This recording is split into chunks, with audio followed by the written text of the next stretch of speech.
Welcome to the Strangers on the Way podcast. I'm so excited. Today's guest is truly a stranger. I just met him a couple of minutes ago, but I'm so excited for you listeners to hear about his life and just his stories. They're amazing. Dr. Paul Falkowski is from the National Association of Long-Term Care Volunteers. Um, yeah, an incredible organization. You'll hear about it in a little bit. But Paul, would you mind just sharing with our listeners a little bit about who you are as we get started? Sure. And thank you so much for the opportunity to meet with you, talk with you, and then share our vision as well. Okay, so I'm the president and founder of the National Association of Long-Term Care Volunteers, and I formed this organization in 2022 to address loneliness and social isolation that's occurring in our long-term care communities across the United States. There's about 1.5 million people living in these communities, and half of them, more than half, actually, some statistics report, never receive a visitor from anyone. And so they experience this disconnection, this loneliness, this isolation. And so our work is to uh, recruit and train people to become companion volunteers that will go in week after week, get to know people, and not necessarily do group activities, but create individualized activities, finding out what a particular person might like to do. For example, someone might like to listen to music, and so they bring recordings and they listen to music, or maybe it's art and they like to do art. Maybe they just want to watch a football game or a basketball game. So really becoming a student of that person and learning what their likes and dislikes are, learning their history, and then possibly even thinking about ideas together, things that maybe neither one of them have done Hmm. before.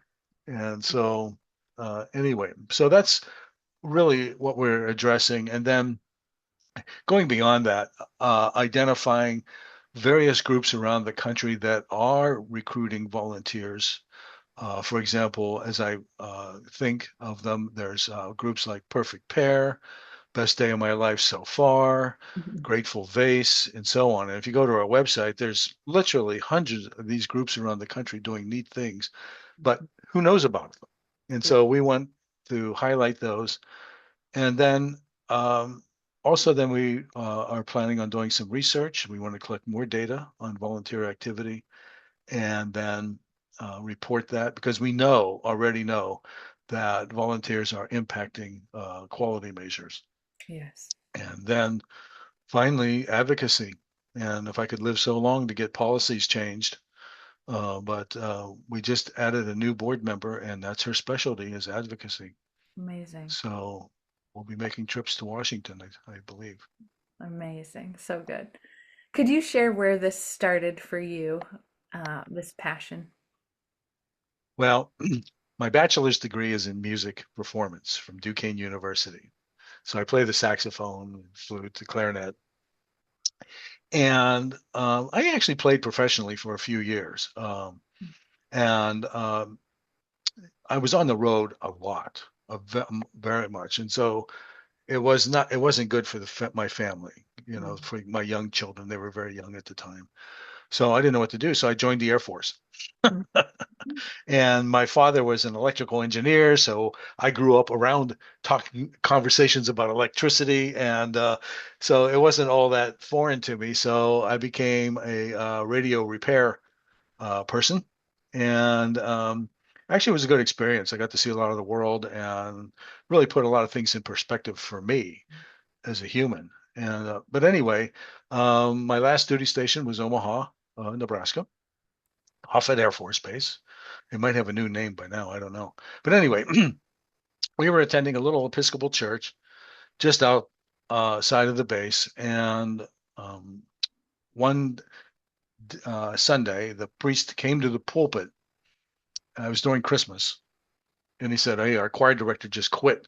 If anybody knows anything about music, I could sure use your help." Well, I can't sing to save my life, So, but I can read scores. I can do some conducting. I said, I'll get you through Christmas. And he said, great, thank you. And so during one of the rehearsals, one of the choir members said, "Hey, we should go to the nursing home and sing our Christmas carols." And I thought, well, okay, nursing home had never been anywhere on my radar anywhere. So I called a nursing home that was near the church. I scheduled us to go in, and we went. We were singing our Christmas carols. My back was to the audience because I was conducting, and I turned around to look at the audience, and what I saw there just absolutely floored me. I was struck. What I saw there were wheelchairs and blankets. People were singing. And I made this comment to myself. I'm almost embarrassed to say it.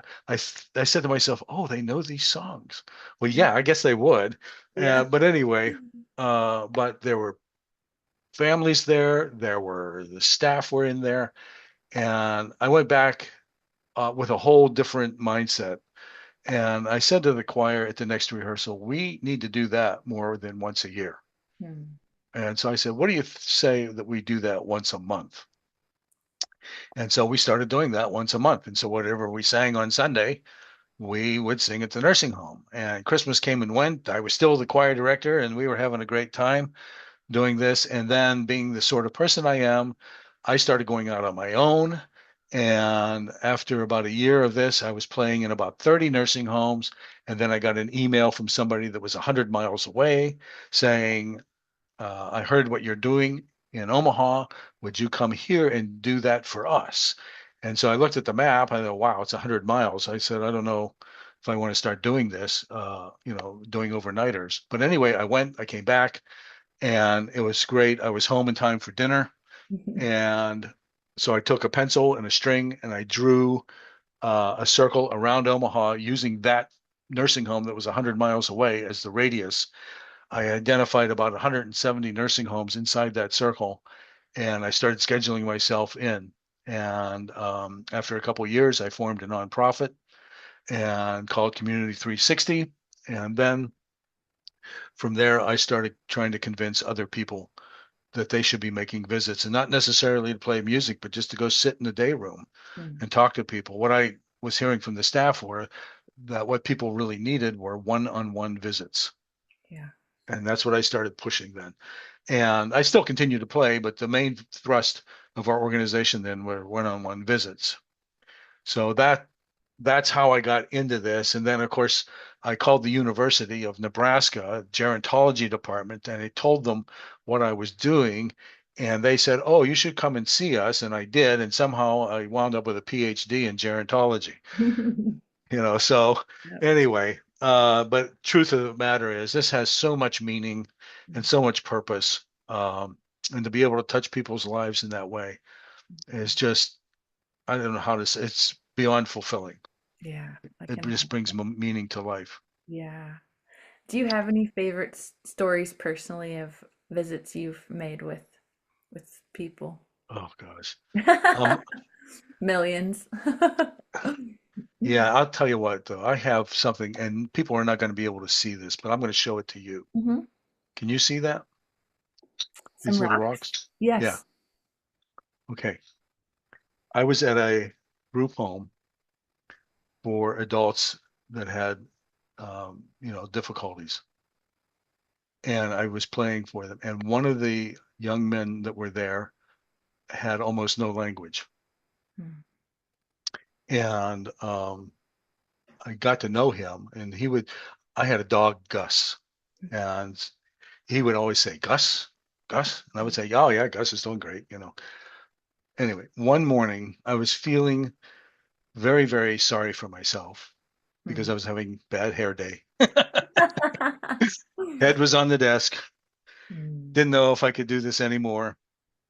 And I thought to myself, if I just had those pebbles that David had. Hmm. That afternoon, I was scheduled to play at that group home. I went to the group home, forgot all about what I had said in the morning, and played for the folks. And this young man, I don't know how old he was. Nobody, they said it, they found him on the streets. Hmm. Somebody abandoned him, you know.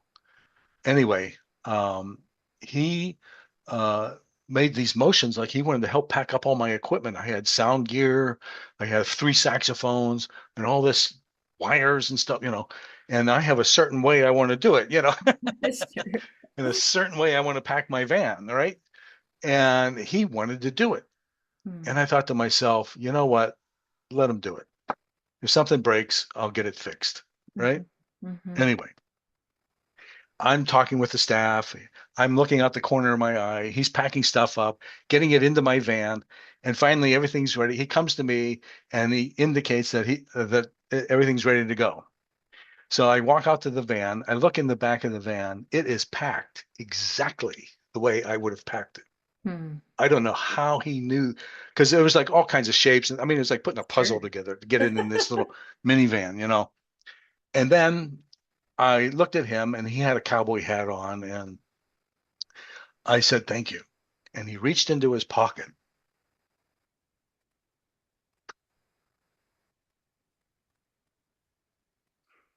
Sorry.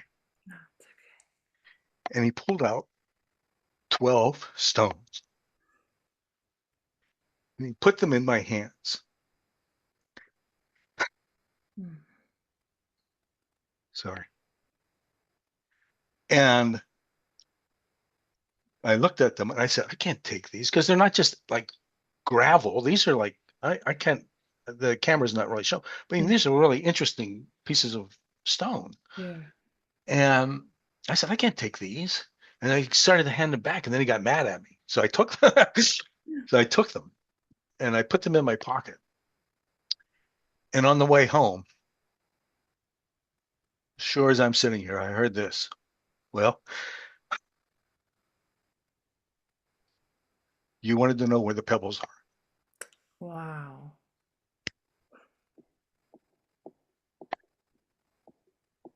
And I thought to myself, the pebbles, the thing that we're looking for, the people that we serve have it.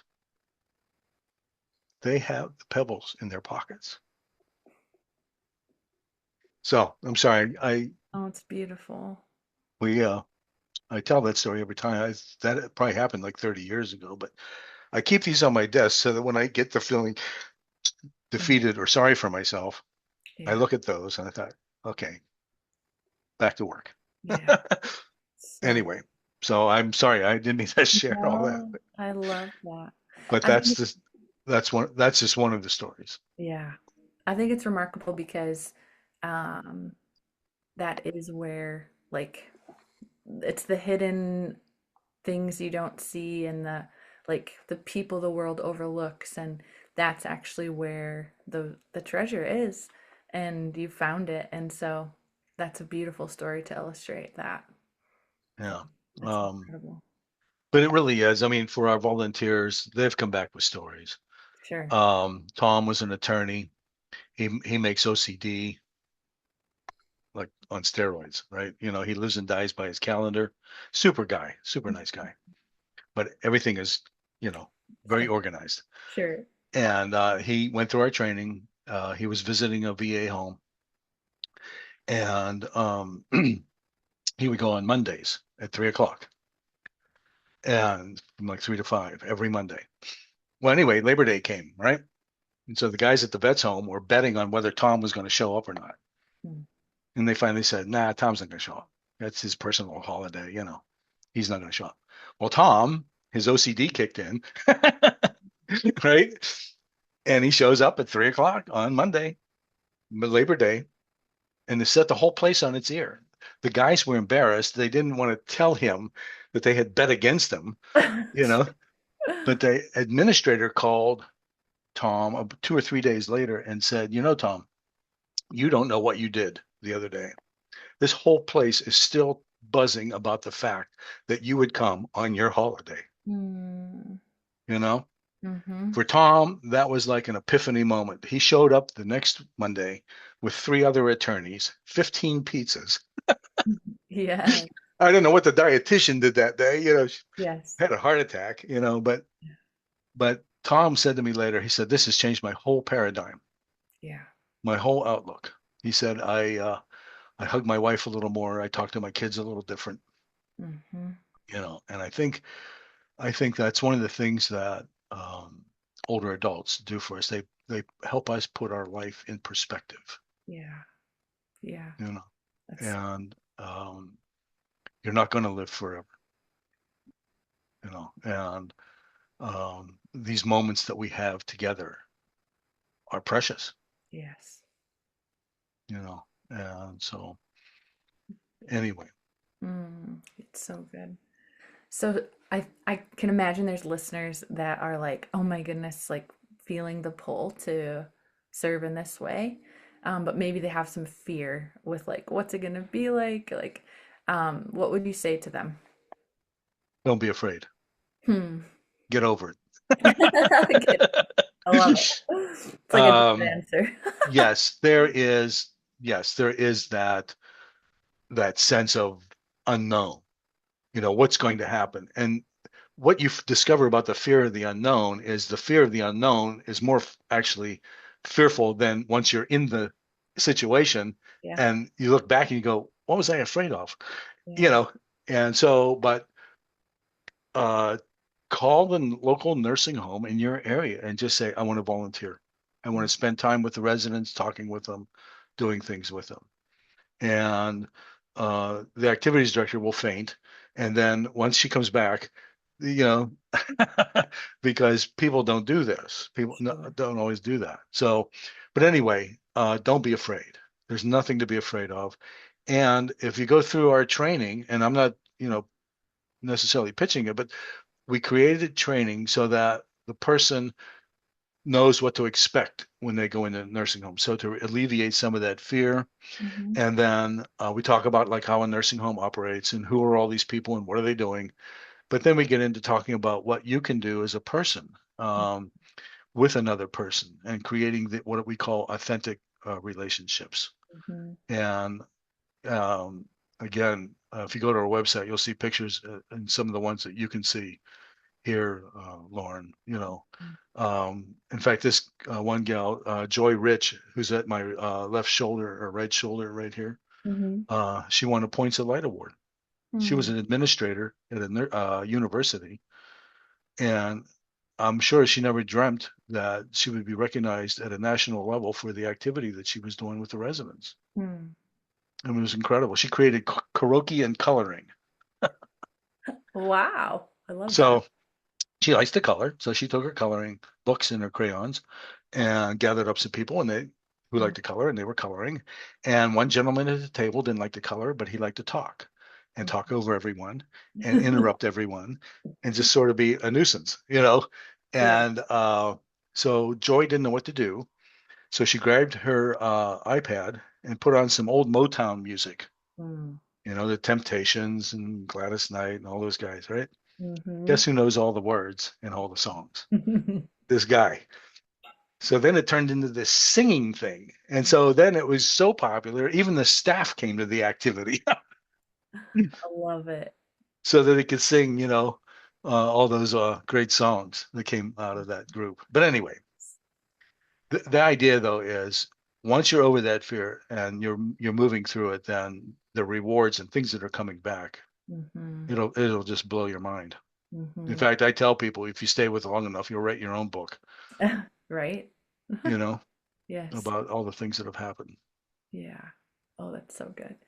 I love that you're training people for authentic connection and relationship.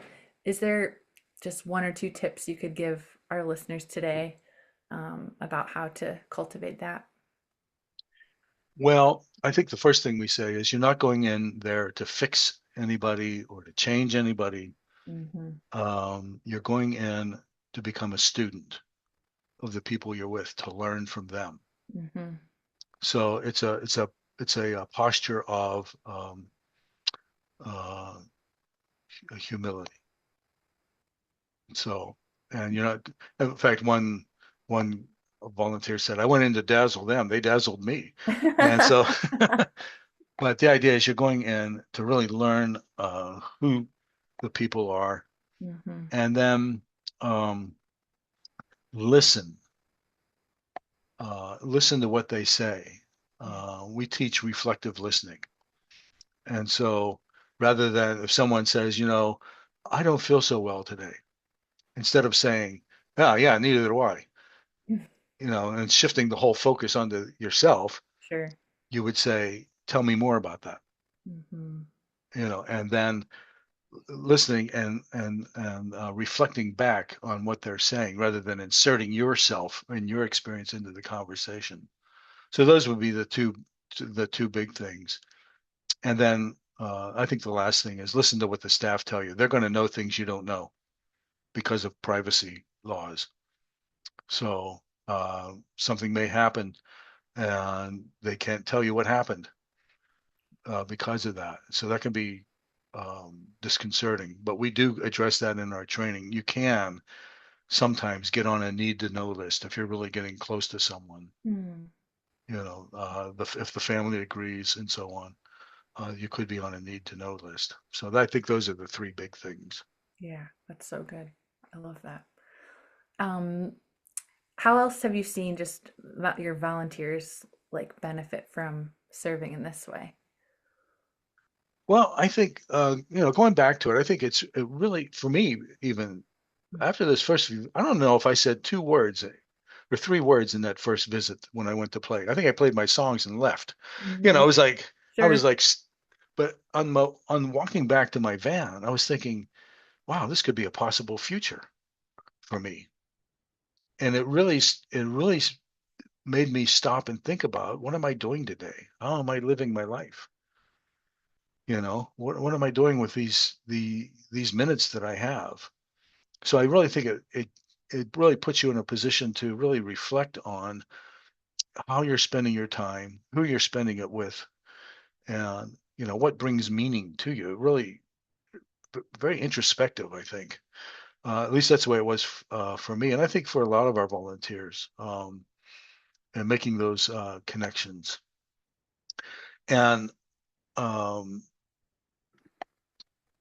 I think that um, that's probably the biggest thing. I was trying to think if there's anything else, and maybe really learning about the healthcare system, how that works, Mm-hmm. maybe gleaning some understanding so it doesn't take you by surprise. Like I've had older adults say to me, "Wow, this is hitting me like a 2x4. I never thought about this." Hmm. And so I think it gives again. I come back to uh, putting perspective, putting Mm. life into perspective. Yeah. And then older adults are our cheerleaders. They're at the finish line, right? They're going, yeah, I made it. You can make it. You Yeah. know, come on. And in Yeah. fact, my 106-year-old friend would say to me, "Don't worry about that." And I loved her because you know what? You're right. I don't Yeah. have to worry about this. Yeah. And yeah, she was great. And if we have time, that's another great story. She was from Budapest. She came when she was like 25 years old. Mm. She got married, and unfortunately, and sadly, her husband died in a railroad accident when they were very young. Wow. She never had children, never remarried. She became a watercolor artist, Mm. and so there's her artistry all around the city. And but anyway, here she is in a nursing home. At the time we first met her, 101. We asked her, "What do you want for your birthday?" And her birthday was on Valentine's of all things. But Mm. anyway, she goes, "I'd like to speak my mother tongue one more time." Wow. And I said, "Okay." And so we happened to know a couple of researchers from the hospital that were from Budapest, Wow. and they were both into genetics and the gene mapping. I mean, these very, very smart people, right?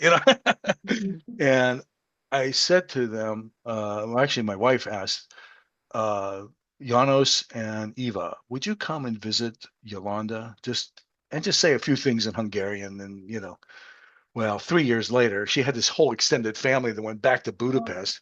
For a woman that never had children, I mean, it was insane what Wow. happened. And people were sending her gifts, and we actually had to tell them to knock it off because the room was like getting so full. And then they got transferred to another hospital, like in Cincinnati somewhere, and they were flying back to Omaha to visit this woman. Oh, And anyway, she lived to be 106. And wow. one of the Eva said to her, "I get so much out of these visits." And Yolanda said, what do you get out of visiting with me? Mhm. And Eva said, you're teaching me how to problem solve.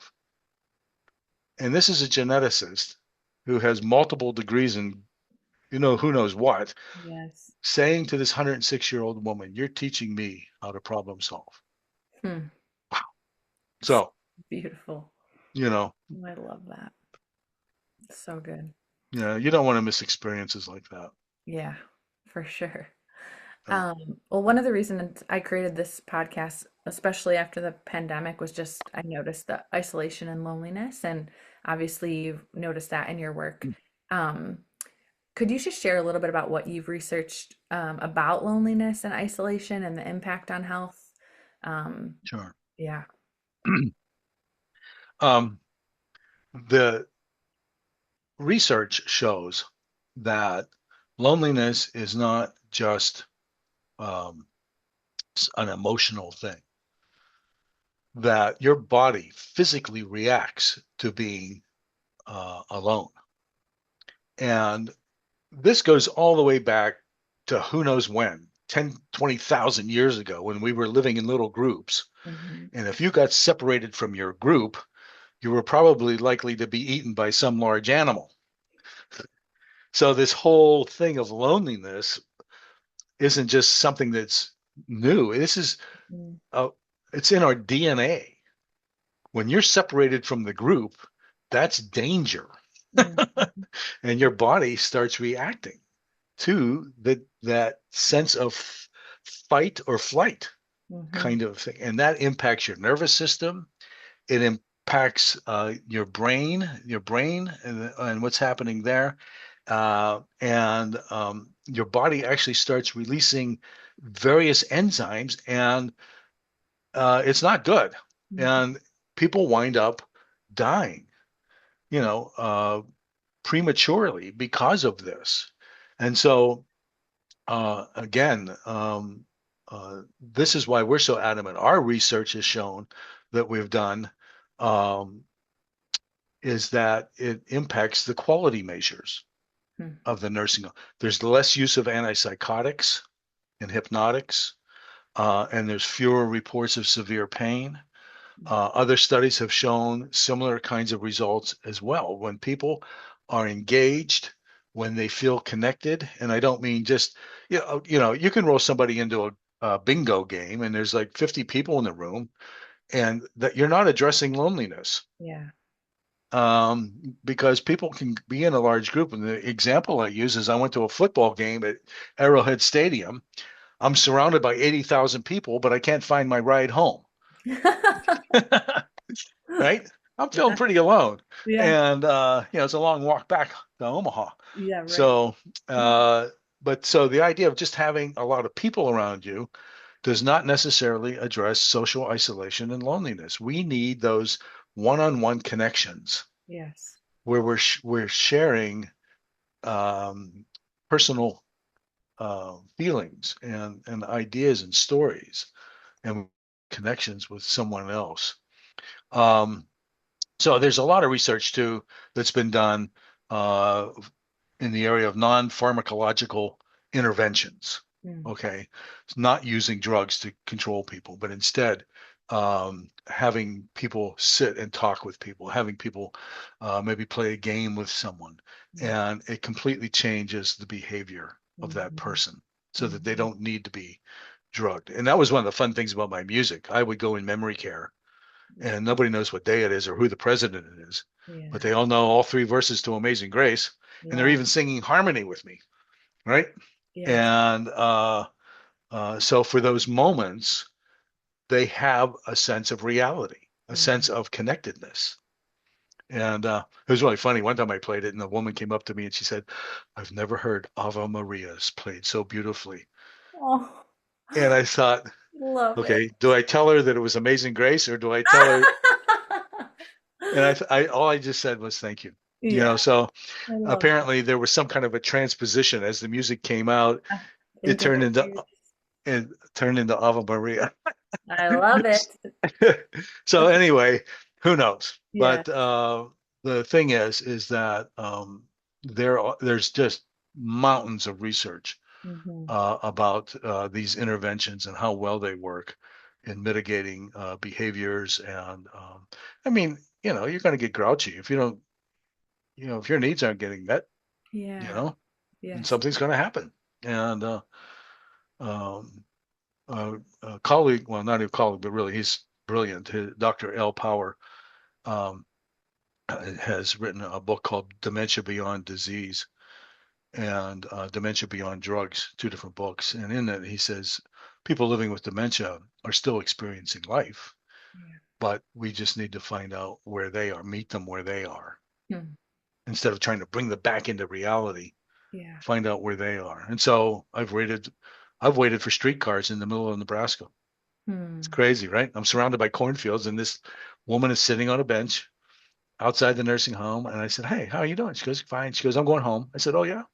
I Hmm. said, she goes, "You sit with me?" I said, "Yeah, sure." I said, "So how are you going to get there?" She goes, "Oh, streetcar. It'll be here any minute." Oh. So I sat there when we waited for the streetcar. And then after a few minutes, I said, "I'm going to go in and get something to eat." I said, "Are you hungry?" And she goes, "Yeah." So Hmm. instead of fighting with her and trying to explain to her that we're sitting in the middle of cornfields and there's no streetcars for like thousands of miles, Yeah. you know, Yeah. just just being with her in that moment, we waited for a streetcar, Yeah. you know. Mhm. So why not? Yeah. I don't know. Am I answering any questions there? Yeah. No, I love your story so much. Just as we close, personally, like what have you gleaned, like kind of all of these years meeting with all of these people, training all these volunteers, like what has changed in you? I think seeing the way I view people, Hmm. people come in all shapes and sizes, backgrounds. Uh, and through my travels, I've been to a lot of different places around the world. Hmm. What I've learned is people are just people. They want to get up in the morning, do something to produce some income, be with their families. They may not have the same views that I have about politics or religion or whatever, but they're just people. And people, we need each other. Yes. And if I have any prayer, it's just that we would figure that out, that we're just on this little dot flying through the universe, and we are all we have, and yes, we can. I've had great conversations about politics and religion and different, Mm-hmm. but when it comes at the end of the day, that means that we can still go out and have dinner together. Hmm. I think one of the big influences for me was Jean Vanier. Hmm. He was a priest. I don't know if you're familiar with him, but he after World War II, he um, started a little group home in France, and he was bringing in people that had mental disabilities. And anyway, it grew into this humongous thing. It's worldwide now. And anyway, he said in one of his books, community is formed when everybody comes to the table and they may not agree, but they agree on one thing, that they need each other, and they stay at the table. Hmm. So I think sometimes we get into all these arguments about, forgive me, post trib, pre trib, this and that and the other thing, Sure. it's not worth breaking up the relationship, Hmm. you Yeah. know. And so I've talked to, in fact, part of our training is, if someone is of a different religion, learn how to help them in their rituals. Hmm. Um, I'm not Catholic, but I know the Rosary, Hmm. and I have the book Hanukkah for Dummies that a Love rabbi gave me. it. You know, Yes. and in fact, I just wrote a LinkedIn post about that. I was trying to impress her with my Bible knowledge, and I said Leviticus 19:32 says we're supposed to stand up, when an older adult comes in the room. And she said, "No, that's not what it says." And she said, "Let me give you the Hebrew." what it says. Sure. She says that when a person comes into the room, you are to ascribe beauty, Mm. radiance, and splendor Hmm. to the face of the aging. Wow. So it's not just standing up out of obligation. There's a whole lot more to that. Hmm. Beautiful. And then he tacks on, the verse, and I'm not real religious these days, but he tacks on because I said so. I You love it. don't know why you're doing it, just do it, Yeah. kind of things. Yeah. But what's in there is a promise. And so, again, I'm kind of wandering off, but I think those are the things. It has just changed the way I see humanity, Hmm. and I just see all the things that are going on. My heart breaks, Hmm. not just here, but around the world. Hmm. It's like, come on, people, you Hmm. know, can we Yeah. just sit down at the table? Yeah. Yeah. I love that. We need each other. Yep. So good. Well, thank you so much for being a part of this. And I'll be sure to link to the website so people can get more information about training. And Yeah. yeah, if you're listening, check it out. How would they do it? Just kind of research Oh, local. well, they go to NALTCV.org Okay. and it'll start stepping them right, if they want to get involved at Amazing. whatever level. So we do have resources for the people managing those volunteers as well. Great. So, because a lot of times they don't really have any training or Sure. resources to do that. Sure. So yeah, go to the website and then email me. Uh, Amazing. you know, Hmm. I have I have my phone with me all the time. So I but love it. I'm happy to talk about all this with your listeners. Thank you. Thank you. Thank you so much. Such a rich conversation. Thanks for being on the podcast. You bet. Thanks.